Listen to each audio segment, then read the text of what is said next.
someone who's fat, broke, not disciplined, and not as intelligent. It's a competition. To do that, Wait, okay, being fat has no impact on your intelligence. At least I think so.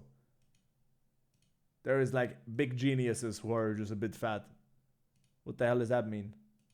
Neil deGrasse Tyson is a goddamn astrophysicist. He's a bit fat. So what? you get depressed and you get sad, rightfully so, because you're a fuck up. Have you experienced depression? Well, I've always been. I've had times where I've been sad and stuff, but I always get over it. So you shouldn't speak on it then. I think that's very insensitive people to people that actually have mental. To be Depression most of the time is not real. No. That's What did he say? But I always get over it. So you shouldn't speak on it then. I think that's very insensitive people to people that actually have mental. To be Depression most of the time is not real. No. That's Depression most of the times is not real. What? I think it just means like, I think he says that if you're not clinically depressed, it's not real, right? So if your girl breaks up with you and you're sad for a long time, that's not real depression. You just feel depressed, right? But you're not clinically depressed. So basically he says that if you feel sad temporarily, that is not real, but it is real. But I think he's trying to, you know, separate that, I guess. I don't know. But it's still funny how he's talking. He's saying it in a very funny way.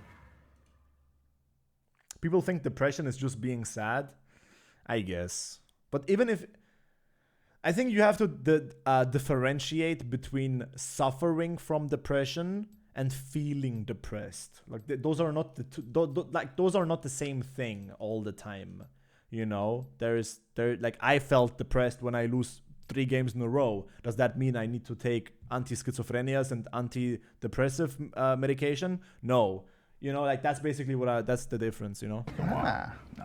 That's Okay. fucking wild. It's So not. this is flat. A lot of the times when people are depressed, it's because of their own inadequacies. I'm not gonna go. That's real though. That's true.